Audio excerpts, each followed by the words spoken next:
Bharatiya Janata party किस तरह से लोगों के जज्बात से खेल करके सत्ता हासिल करती है, इसकी एक मिसाल इस इलेक्टोरल बॉन्ड से भी सामने आई है।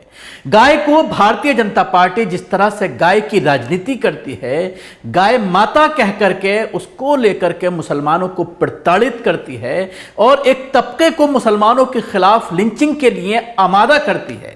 खुद भारतीय जनता पार्टी के बारे में कई साल पहले यह खुलासा हुआ था कि 250 करोड़ रुपए का चंदा बीफ निर्याताओं से लिया है, यानी जो बीफ एक्सपोर्ट करते हैं भारत से बड़ी कंपनियां बीफ की, उनसे 250 करोड़ रुपए का चंदा लिया है।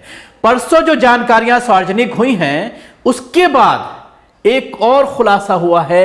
एक बड़े बीफ निर्याता का नाम सामने आया है, एक बड़े बीफ एक्सपोर्टर का नाम सामने आया है, अलाना ग्रुप। अलाना ग्रुप की कई कंपनियां हैं। इस ग्रुप के जरिए जब उसके ऊपर 2019 में इनकम टैक्स का छापा पड़ा, तकरीबन 100 जगहों पर, 100 ऑफिसेज और प्रेमाइसेस में, घरों पर, इनकी कंपनी के डायरेक्टर्स पर छापेमारी की गई इनकम टैक्स के जरिए 11 जनवरी 2019 को। उसके तुरंत बाद, कुछ महीनों बाद ही अलाना ग्रुप की अलग अलग कंपनियों के जरिए 7 करोड़ रुपए के इलेक्टोरल बॉन्ड की खरीदारी का खुलासा इस डेटा से हुआ है।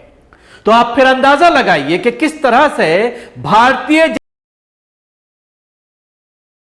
तो अपनी माता कहती है, गौ माता, और जो उस गोश्त का सप्लाई करते हैं विदेशों में, या फिर भैंस के गोश्त की ही अगर हम बात कर ली जाए, क्योंकि लगातार जिस तरह से बीफ के नाम पर या फिर गोश्त के नाम पर सियासत की जा रही है देश में, भारतीय जनता पार्टी के जरिए और खासतौर से राज्य सरकारें जिस तरह से इसको लेकर के पॉलिटिक्स कर रही हैं और तमाम तरह के गोश्त पर पाबंदी लगाने की बात कही जाती है। कभी हलाल गोश्त का मामला उठाया जाता है, कभी भैंस के गोश्त पर भी पाबंदी लगाई जाती है, और कई बार तो यह देखने में आता है कि त्योहारों के मौसम में पूरी तरह से हर चीज का गोश्त बैन कर दिया जाता है, यहां तक कि मुर्गा और मछली भी नहीं बेची जा सकती।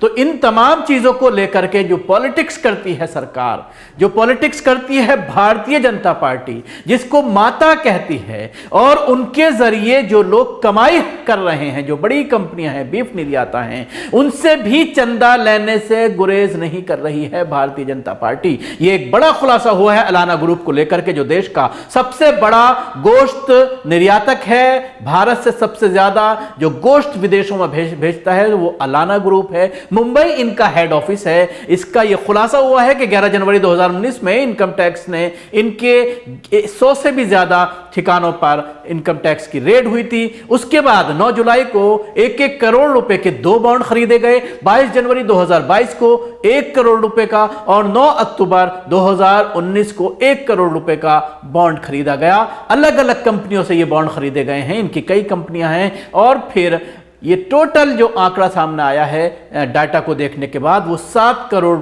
का जो ही आंकड़ा है जो बॉन्ड खरीदे गए हैं। हालांकि अभी यह खुलासा नहीं हो पाया है कि ये 7 करोड़ के 7 करोड़ क्या भारतीय जनता पार्टी को दिए गए हैं या और किसी पार्टी को भी दिए गए हैं, लेकिन जब यह खुलासा हो जाएगा, जो अभी सुप्रीम कोर्ट ने कहा है कि पूरी तरह से इसका खुलासा किया जाए कि कौन सा बॉन्ड किस पार्टी को गया, जब ये डाटा आएगा तो मैं दावे के साथ कहता हूं कि इसमें हो सकता है कि 1 आधा करोड़ रुपए किसी और पार्टी को दिया गया हो, लेकिन बड़ी संख्या में 90% जो अमाउंट है वो भारतीय जनता पार्टी को दिया गया होगा, क्योंकि इनकम टैक्स के छापे के बाद ही ये ट्रांसफर देखने में आया है। इसके अलावा और बड़े खुलासे हुए हैं। एक बड़ा खुलासा डाटा में यह हो रहा है कि एक कंपनी ऐसी है जिसकी आमदनी सिर्फ 2 करोड़ रुपए, यानी साल में 2 करोड़ रुपए की आमदनी दिखा रहा है, और 183 करोड़ रुपए के उसने बॉन्ड खरीदे हैं। आप अंदाजा लगाइए कितना बड़ा यह घोटाला है। और जिस बॉन्ड को लाया गया था मोदी सरकार के जरिए, उस वक्त के वित्त मंत्री ने जो इसके फायदे बताए थे कि भ्रष्टाचार खत्म होगा, तो ये एक बड़ा भ्रष्टाचार का निकल करके सामने आया है सबब, वजह, जिसकी वजह से ईडी, इनकम टैक्स के रेट्स और उसके बाद ये वसूली का धंधा किस तरह से नंबर 1 के जरिए यहां पर चलाया जा रहा है। इसके साथ ही एसबीआई की और से कुल 22,217 इलेक्टोरल बॉन्ड बेचे गए हैं। हर बॉन्ड के पीछे एक घोटाला है। कुछ नजीर और मैं आपको दिखाना चाहता हूं। Case number 1, 2 April 2022, future gaming and hotel services की 409 करोड़ की संपत्ति ईडी ने अटैच की। 7 अप्रैल, सिर्फ 5 दिन बाद 7 अप्रैल 2022 को कंपनी ने 100 करोड़ का इलेक्टोरल बॉन्ड खरीदकर चंदा दिया। किसको दिया होगा? सवाल यह है कि उसके बाद रेट क्यों नहीं पड़ी, तो इससे आप खुद अंदाजा लगा लीजिए। केस नंबर 2, अप्रैल 2023, मेगा इंजीनियरिंग ने करोड़ों का चंदा दिया। मई 2023, मेगा इंजीनियरिंग को 14,400 करोड़ का प्रोजेक्ट मिल गया। भारतीय जनता पार्टी को चंदा मिला और इस कंपनी को धंधा मिला। Case number 3, 18 August 2022, serum institute of India के मालिक पूनावाला ने एक ही दिन में 52 करोड़ का चंदा दिया। 22 अगस्त 2022, मोदी ने उनसे मुलाकात की। फिर क्या तमाशा हुआ देश जानता है। कोविड वैक्सीन पर सीरम इंस्टीट्यूट को मोनोपोली बख्श दी गई और उसके बाद रेट भी बढ़ाया गया। उससे कितना फ़ायदा हुआ होगा? सिर्फ 52 करोड़ का चंदा और फ़ायदा हुआ कई सौ करोड़ का। केस नंबर 4, खनन समूह वेदांता के 400 करोड़ रुपए से ज़्यादा के इलेक्टोरल बॉन्ड दान किए। फिर सरकारी कंपनी पीबीसीएल वेदांता को सौंप दी गई। सरगना को मिला चंदा और बीपीसीएल को मिल गया, वेदांता को मिल गया धंधा। Case number 5, Navyug engineering company ने 90 करोड़ के बॉन्ड खरीदे। यही कंपनी उत्तराखंड से सुरंग बना रही थी। 41 मजदूर 14 दिनों के लिए फंस गए थे और इसके काम करने के तरीके पर सवालात खड़े हुए थे। इसको ब्लैकलिस्ट किया जाना चाहिए था, लेकिन उसने चंदा दिया और मामले की जांच अभी तक नहीं हुई। केस नंबर 6, गाजियाबाद स्थित यशोदा हॉस्पिटल पर कोविड के दौरान जनता से वसूली के आरोप लगे। यशोदा पर छापा पड़ा। यशोदा हॉस्पिटल ने 162 करोड़ रुपए के बॉन्ड खरीदे और दान करके वॉशिंग मशीन में धुल गया। केस नंबर 7, टोरेंट पावर नाम की कंपनी ने 86.5 करोड़ का चंदा दिया। कंपनी को गुजरात में 47,000 करोड़ का सरकारी प्रोजेक्ट मिल गया। ठेके कौन देता है, फिर चंदा किसको मिला, ये खुलासा जल्दी हो जाएगा। केस नंबर 8, आईआरबी इंफ्रास्ट्रक्चर नाम की कंपनी ने जुलाई 2023 में करोड़ों का चंदा दिया। कंपनी को अगले कुछ महीनों में लगभग 6,000 करोड़ का प्रोजेक्ट मिला। केस नंबर 9, भाजपा सरकार ने मित्तल ग्रुप को गुजरात में सबसे बड़ा धंधा दिया। मित्तल ग्रुप ने इलेक्टोरल बॉन्ड से भाजपा को खूब चंदा दिया।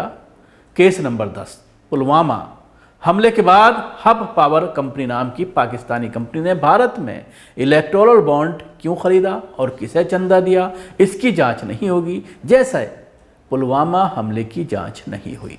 केस नंबर 11, दिसंबर 2023, शिरडी साईं इलेक्ट्रिकल लिमिटेड पर छापा पड़ा।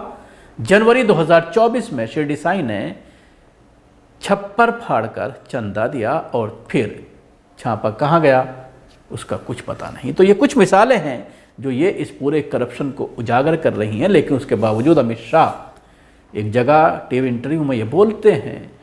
एक नया शोषण निकाला गया है जो मैं देख रहा हूँ कि तमाम इनके जो प्रवक्ता हैं भारतीय जनता पार्टी के, वो अब इस इलेक्टोरल बॉन्ड के अमाउंट को मेंबर ऑफ पार्लियामेंट पर बांट रहे हैं। ऐसा कर रहे हैं कि जैसे कि हमारे इतने मेंबर ऑफ पार्लियामेंट हैं, कांग्रेस के 60 मेंबर ऑफ पार्लियामेंट हैं, इनको इतना चंदा मिला। उसके मुताबिक टीएमसी की अगर हम बात करते हैं तो एक मेंबर ऑफ पार्लियामेंट के ऊपर 200 कुछ करोड़ रुपए का चंदा आता है और हमारे तो सिर्फ 27 करोड़ रुपए आ रहे हैं। तो इस तरह के आंकड़े कल अमित शाह भी कुछ इस तरह से टीवी स्टूडियो में बैठ करके एंकर के सामने ये कहते हुए नजर आए और इस तरह का फर्जी आंकड़ा उनके जरिए कहा गया, जिसमें एक गुमराह करने की जो बातें हमेशा इनके जरिए कही जाती हैं और मीडिया जो है उनसे कोई सवाल नहीं करता, क्रॉस क्वेश्चनिंग नहीं होती कि जब इलेक्टोरल बॉन्ड की संख्या ही कुल इतनी है 12,000 के करीब, तो आप 20,000 का आंकड़ा किस तरह से पार कर रहे हैं। उन्होंने पूरा गिना दिया कि किस तरह से 14,000 करोड़ रुपए बाकी जो है पार्टियों को दिया गया है और 6,000 करोड़ रुपए